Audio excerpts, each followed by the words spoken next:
नमस्कार। आज देश की तमाम फटाफट खबरों में आपका स्वागत है।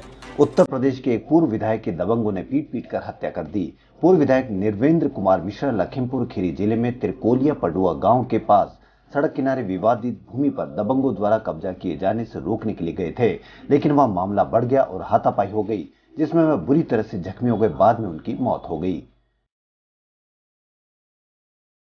गुजरात के कई हिस्सों में रविवार को भारी बारिश होने के कारण बाढ़ जैसे हालात उत्पन्न हो गए। मुख्य रूप से गुजरात के बनासकांठा जिले में बाढ़ जैसी स्थिति उत्पन्न हो गई। यहां भारी बारिश के कारण कई इलाकों में पानी भर गया। पूर्व केंद्रीय वित्त मंत्री पी चिदम्बरम ने मांग की को प्रोत्साहन करने और देश की अर्थव्यवस्था को पुनर्जीवित करने में मदद करने के लिए सरकार को अधिक उधार लेने का रविवार को सुझाव दिया। वरिष्ठ कांग्रेस नेता ने धन जुटाने के लिए उपाय भी कई सुझाए, जिनमें एफआरबीएम मानदंडों में ढील, विनिवेश में तेजी और वैश्विक बैंकों से धन उधार लेना शामिल है। कोविड-19 महामारी की वजह से लगभग 5 महीने बंद रहने के बाद कल से दिल्ली में मेट्रो सेवाएं शुरू होने जा रही है। 12 सितंबर तक 3 चरणों में दिल्ली के मेट्रो स्टेशन को शुरू किया जाएगा, लेकिन कंटेनमेंट जोन के अंतर्गत आने वाले स्टेशन फिलहाल पाबंदी बनी रहेगी। फिजिकल कांटेक्ट कम से कम हो, इसके लिए पूरी तैयारी की गई है। स्टेशनों पर ऑटोमेटिक थर्मल स्क्रीनिंग से सैनिटाइजर, डिस्पेंसर और फुट पैडल संचालित लिफ्टों को लगाया गया है। सुशांत मामले की जांच कर रही एनसीबी की एक टीम आज रिया चक्रवर्ती के घर पहुंची। इस दौरान उनके साथ मुंबई पुलिस भी नजर आई। प्राप्त जानकारी के अनुसार एनसीबी टीम उनके घर में समन सौंपा। कोर्ट ने शनिवार को एक्ट्रेस रिया चक्रवर्ती के भाई शोभित चक्रवर्ती और सुशांत के हाउस मैनेजर है सैमुअल मिरांडा को 9 सितंबर तक नारकोटिक्स कंट्रोल ब्यूरो की हिरासत में भेज दिया था।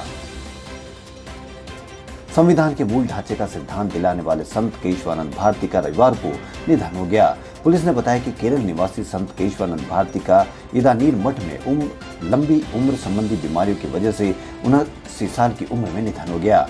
गौरतलब है कि 4 दशक पहले भारती ने केरल भूमि सुधार कानून को चुनौती दी थी, जिस पर सुनवाई करते सुप्रीम कोर्ट ने संविधान के मूल ढांचे का सिद्धांत दिया। यह फैसला शीर्ष अदालत की अब तक की सबसे बड़ी पीठ ने दिया था, जिसमें 13 न्यायाधीश शामिल थे। दिल्ली के 2 अस्पतालों में डॉक्टरों ने कोरोना के कुछ ऐसे मामले भी देखे हैं जिनमें मलेरिया या डेंगू के लक्षण भी दिखाई दिए। डॉक्टरों का मानना है कि ये चिंता का विषय हो सकता है, क्योंकि 2 बीमारी एक साथ ज्यादा खतरनाक साबित हो सकती है। वहीं दिल्ली अब उस मौसम में प्रवेश कर रहा है जिस समय मच्छरों से बीमारी तेजी से फैलती है। हाल ही में दिल्ली के इंद्रप्रस्थ अपोलो अस्पताल में एक मलेरिया का मरीज मिला, जिसमें कोविड-19 और डेंगू दोनों के लक्षण थे। कांग्रेस नेता राहुल गांधी ने रविवार को कहा कि वस्तु और सेवा कर कोई कर प्रणाली नहीं, बल्कि भारत के गरीबों, छोटे और मझोले व्यापारियों पर हमला है। उन्होंने सभी से इसके खिलाफ खड़े होने की अपील की। राहुल गांधी ने एक बार फिर जीएसटी को गब्बर सिंह टैक्स करार दिया। राहुल गांधी ने कहा कि यह भारत की असंगठित अर्थव्यवस्था पर दूसरा बड़ा हमला है और यह पूरी तरह से विफल रहा है। देश में लगातार कोरोना के मामले बढ़ रहे हैं और तेजी से बढ़ रहे हैं। ये अपने आप में ही एक चिंता का विषय है कि देश में एक दिन में 90,000 से ज्यादा मामले सामने आए हैं। लेकिन इसके अलावा एक और चिंताजनक बात सामने आ रही कि बेंगलुरु के फोर्टिस अस्पताल ने जानकारी दी कि वहां एक 27 वर्षीय महिला को एक बार फिर कोरोना हुआ है। केरल के पथानमिट्टा जिले में पुलिस ने रविवार को 19 साल की कोविड-19 महिला मरीज के साथ कथित तौर पर दुष्कर्म के आरोपी एम्बुलेंस ड्राइवर को गिरफ्तार कर लिया। घटना महिला को फर्स्ट लाइन ट्रीटमेंट सेंटर में स्थानांतरित करते हुए घटित हुई। पीड़िता की मां द्वारा अस्पताल के अधिकारियों और पुलिस को दी गई शिकायत के आधार पर रविवार को 29 साल के एम्बुलेंस चालक को गिरफ्तार कर लिया गया है। जम्मू कश्मीर में अब महिलाएं भी आगे आ रही है। कठुआ जिले में शनिवार को स्पेशल पुलिस ऑफिसर्स की भर्ती अभियान चलाया गया। 100 खाली पदों के भरने के लिए हुई इस भर्ती में करीब 25,000 लोग पहुंचे। इनमें काफी संख्या में महिलाएं भी थी। भर्ती में आई महिलाओं ने सरकारी नौकरियों में मौका देने के लिए जम्मू कश्मीर पुलिस की सराहना की है। कोरोना महामारी कम होने के बाद भी अगर आप रेल के एसी कोच में सफर करेंगे तो रेलवे यात्रियों को कंबल और बेडशीट नहीं देगा। यह जानकारी रेलवे बोर्ड के चेयरमैन विनोद कुमार यादव ने शनिवार को दी। उन्होंने कहा कि कोरोना महामारी के बाद भी रेलवे यात्रियों को कंबल और बेडशीट नहीं देगा। यादव ने कहा कि हमने यात्रियों को सिंगल यूज बेड देने का फैसला किया है। उन्होंने बताया कि यात्री सफर के दौरान अपने बेडशीट और कंबल ले जा सकते हैं। अभय देओल की मिनी सीरीज 35 साल पहले उड़ान भरे JL-50 विमान की कहानी है। अचानक साल 2019 में वह आता और क्रैश हो जाता है। यह कहानी मौजूदा कालखंड में एक और उड़ान भरे विमान AO-26 की कहानी भी है, जो अचानक गायब हो गया। आसमान उसे निगल गया है।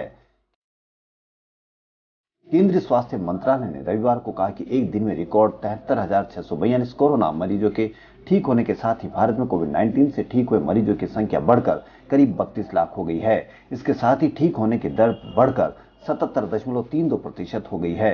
वहीं मृत्यु दर और कम होकर 1.72% हो गई है, जो दुनिया में सबसे कम मृत्यु दर में से एक है। बॉलीवुड अभिनेता अर्जुन कपूर कोरोना पॉजिटिव पाए गए हैं। अर्जुन कपूर ने अपने कोरोना वायरस टेस्ट करवाया था, इसका नतीजा पॉजिटिव आया है। इस बात की जानकारी खुद अर्जुन ने सोशल मीडिया पर अपने फैंस के साथ शेयर की।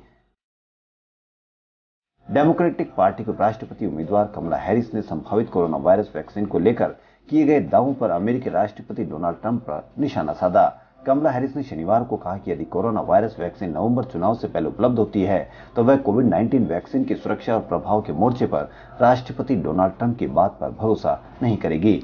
खबरों फिलहाल इतना ही। यदि आपको हमारा चैनल पसंद आए तो लाइक, सब्सक्राइब और शेयर अवश्य करें। धन्यवाद।